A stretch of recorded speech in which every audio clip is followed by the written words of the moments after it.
Hey everyone, welcome back to a world where queens wield the forces of nature and chaos brews beneath the surface. Today we journey to the citadel of Kratika, a divine throne not of peace but of unruly power. Here storms are scoldings, flames spark rebellion, and deep within the heart of one queen, a forbidden love begins to shatter everything sacred. But beware, not all battles are fought with swords. Some are waged in silence, loyalty, and heartbreak.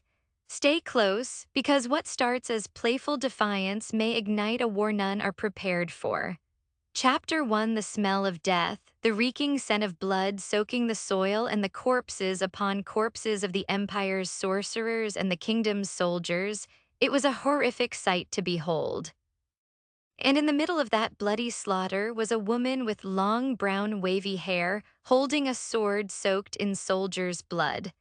The mistress of nature and the sword goddess, Gatria Valen Balsatra. No mercy could be seen in her cold, calculating eyes, an air of malevolence in her gait.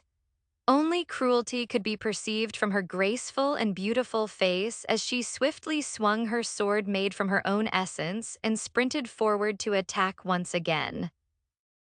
Watching Gatria wield her sword was like watching a dancer on the stage. The only difference was Gatria was leaving a trail of dead bodies in her wake. The screams of pain and terror of the soldiers and sorceress resonated in the air, causing a frenzy to other soldiers who could feel the other soldiers' torment through their shrieks and howls. Their bodies trembled. Regret consumed them as they watched their comrades perish by the sword of the mistress of nature. The suffocating condense pressure that the mistress of nature was releasing around her was almost too much to bear that the soldiers were frozen in place and coughing blood. The mistress of nature killed and slaughtered the kingdom's soldiers with her sword, and never once did she use nature as her weapon. She wielded her sword to quench her thirst for revenge and anger. From the air, Solal, the mistress of flame, could see the slaughter on the ground as they defended the town of Adral. Even from a distance, seeing Gatria wielding her sword and cutting soldiers mercilessly, Solal could feel Gatria resentment. It was too strong that the ground outside the town of Adral, where the battle was taking place, was becoming dead while being dyed with blood. But it was not solely Gatria's fault. Solal's flame was too fierce that the ground dried up from its overpowering heat and broke. Her gigantic flaming swords raining down from the sky and piercing the ground was enough to destroy the surroundings and burn the Empire's sorcerers as if they were nothing but small bugs. And those who were lucky to escape with their lives intact was targeted by Sierra's arrows and Zeke's dagger. As an elven warrior, Sierra was used to battlefields, and with Zeke's dagger supporting her in the air, her bows had easily reached the enemy's back line. Sierra, Zeke appeared beside her in midair. I'm going to infiltrate the Empire's back line. Sierra released her arrow and glanced at Zeke. Then why are you still doing here? Can't I have a good luck kiss? Sierra pulled an arrow from her quiver and aimed her bow at Zeke. Oh, you want this? Zeke smiled and disappeared. Sierra thought Zeke had teleported to the enemy's back line when suddenly he appeared in front of her and stole a kiss on her lips yet again. Before Sierra could react, Zeke disappeared. Sierra fumed as her cheeks reddened. Zeki. Sierra wanted to shoot her arrows at Zeke, but decided to do it later. She had enemies to shoot and a town to defend. In the meanwhile, on top of the stone gate of the town of Adral, stood Zasha with her staff as she used her flame to block and attack the sorcerers that were trying to enter the town. Zasha gave her all and used everything she learned from her teacher. She wanted to be worthy of her teacher's tutelage. Beside her was Commander Gabin and his shield, protecting Zasha from the sorcerer's attacks, and below her was Grath. His sharp, flaming claws were slashing sorcerers and sorceress left and right to prevent them from entering Adral and causing destruction. While Zasha's grandfather Zio was trying to help block the sorcerer's attack in the air.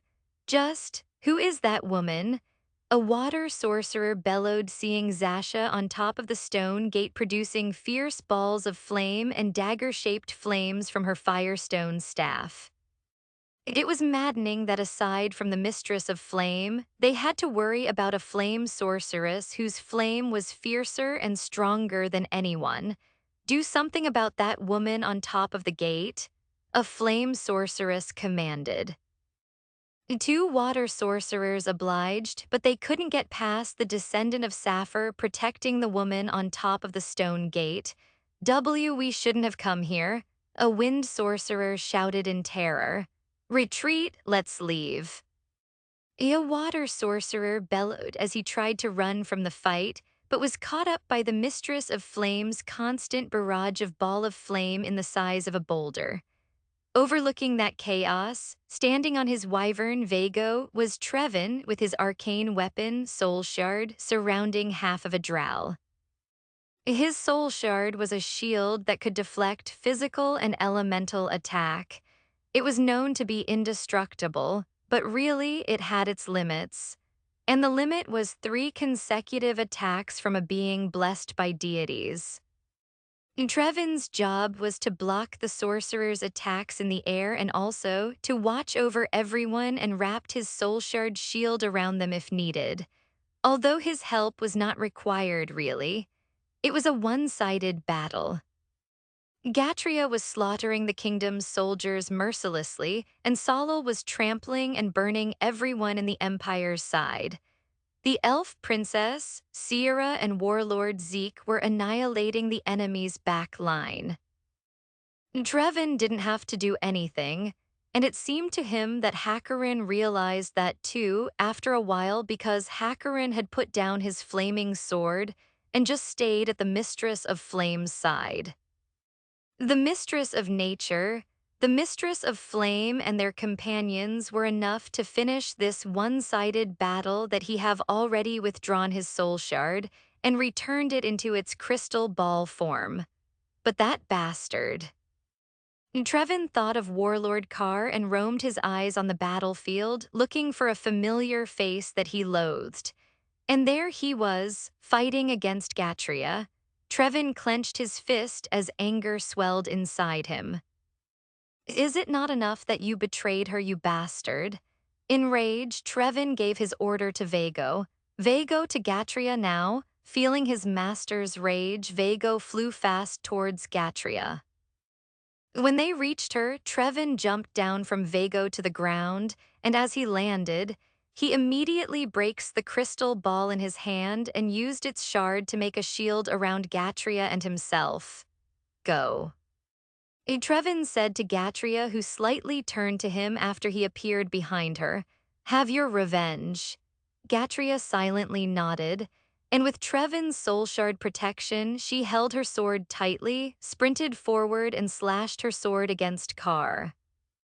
Carr's war hammer blocked Gatria's slash and every hack and slash attack that followed, but Gatria's movement became even faster and fiercer. Her sword had become sharper that it was leaving cut marks on Carr's war hammer made of steel. Gatria was wielding her sword with no hesitation as she closed the gap between her and Carr without fear of being hit by the war hammer, because she knew Trevin was behind her and protecting her.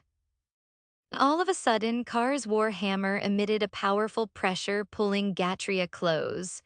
A smirk made its way to Gatria's lips. She was waiting for it. Gatria let the pressure pulled her close to Carr, and when Carr raised his war hammer to smash it against her, with Trevin's soul shard still around her to protect her, Gatria thrust her sword and buried it in Carr's chest. But that wasn't enough. Her anger hadn't been quenched. All the pain she had been enduring, the betrayal that caused her kingdom and her people harm, the love that she had that now turned into hatred, all those emotions were poured on Gatria's sword, doubling her killing intent. Gatria pulled out her sword from Carr's flesh and buried it again and again and again, until Gatria was bathing in Carr's blood, stabbing, hacking, and slashing Carr, who had ceased moving because of the poison on Gatria's sword that could paralyze anyone. But even if there was no poison to paralyze him, the hatred that Carr could see in the woman's eyes were enough to rob his ability to move. For some reason he couldn't comprehend, it hurts to see that hatred pointed at him. No. It was not hatred, she loathed him. Even his death was not enough to appease her anger, he could tell. Even if she hacked him into pieces, it would never be enough. Gatria. Icar thought as he stared at the woman stabbing, slashing, and hacking him with so much hatred. There was no hesitation, she wanted to kill him and kill him she would. Gatria only stopped when Carr fell to the ground. Gatria looked down at Carr's bleeding and almost half-dead body. I wish that I had never met you. Those words pierced Carr's consciousness. And without an ounce of mercy and emotion in her eyes, Gatria stood beside Carr's tattered and bloody body, raised her sword to deliver the final blow, ready to bury it on Carr's chest, but the kingdom's soldiers interrupted Gatria. They attacked her using their numbers so they could drag the general's body to safety. General Carr Drew's safety was more important than anyone, so the kingdom's soldiers decided to risk their lives to rescue and escape with the general. Go save the general, go take him to safety. Soldiers retreat, sorcerers retreat, go back. Trevin walked towards Gatria and stood beside her as they watched everyone retreating. Are you just going to let them escape? Gatria willed her swords in her hand to disappear and spoke coldly. Let them, it's not like we're not going to see them again. We'll be visiting Tredera soon. Let them live for a couple of weeks and wallow on their fear. And, Gatria turned to Solal in the air, it's not like Solal would just let them leave like that after they graciously visited us. Before Trevin could ask what Gatria meant, balls of flames rained down on the fleeing soldiers and sorcerers, making Trevin's mouth gape. He was not even sure if someone could escape that. If they did, then they were very lucky. It's been so long that I forgot how dangerous the mistress of flame is, Trevin said as he looked up at the sky where Solal was with her flaming wings. But you, Trevin returned his gaze at Gatria, why didn't you use your powers? My sword is enough, said Gatria, who was roaming her eyes on the death she caused. If I use nature against them, it'll just be overkill. I guess. Trevin let out a deep breath and was about to add something when he saw the mistress of flame wielding a flaming bow, aimed at the direction where the Empire sorcerers and the kingdom's soldiers fled. She's still not done. That's the Queen of Destruction for you, said Gatria before she started walking towards the town of Adral's gate. Trevin followed Gatria while he told Vago to return to his enchanted animal bead. At the town's gate, Gatria and Trevin met up Zasha, Gabin, and Grath. Instinctively, Gatria used her essence to heal Grath, who had cuts and wounds for fighting off the sorcerers that wanted to enter through the gate. From the air, Solal landed on the ground the same time her flaming wings disappeared on her back. Seconds later, Nessus, Hakarin's Griffon, landed beside Solal, and Hakarin jumped down from Nessus' back to stand beside his queen Solal. Then moments later, Zeke, Sierra, and Zio arrived at the stone gate. Zio immediately went to praise his granddaughter. Little Zaza, you were incredible. If your grandma saw you, she'll be very proud. Zasha smiled. Gabin glanced at Zasha, and after staring at her for a little while, he finally replied, "It was my pleasure." Zasha beamed at Commander Gabin, and Gabin had to look away because Zasha's smile was too bright for him. And to escape that bright smile, Gabin faced his lordship and slightly bowed his head. "Your Excellency, may I excuse myself? I will lead our warriors to dispose the bodies outside the town properly." Hakarin nodded. "Go ahead." "We don't want them turning into undead." Yes, your excellency. Gabin bowed his head at his lordship before he went to gather the Adral warriors. What now? Trevin asked. We continue the celebration, Solil answered and encircled her arms around Gatria. We can all talk tomorrow, but tonight we celebrate our victory. Gatria nodded with a smile. Agreed, let's go back to the castle. Yes. Solil let go of Gatria before summoning her wings to fly. Haken, come on, let's go. Gatria shook her head at that and rode Vago with Trevin. Meanwhile, Hakarin rode Nessus with Grath. Zasha was carried by her grandfather and Sierra was traveling in the air with Zeke.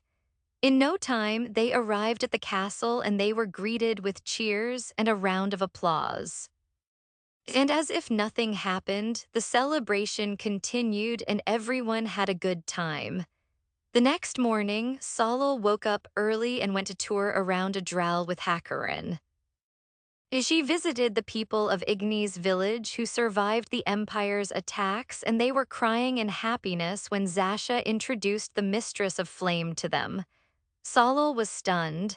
They were humans, but they revered the queens of Ither. They were like Zasha, offering their prayers and bowing their heads so enthusiastically. So different from the other humans Solil hated, which made Solil wonder if there were other humans like them. And as Hakarin accompanied Solil to roam around town, she saw different races working together and lending a helping hand. Just like when Ither Kingdom was prominent, the humans in Adral were not the same as the humans Solil loathed. They were respectful to every race and they believed in the queens of Ither. All the humans here in Adral are the Ither's queen's believer, my lady. Hakarin said as he held Solil's hand and intertwined them as they walked.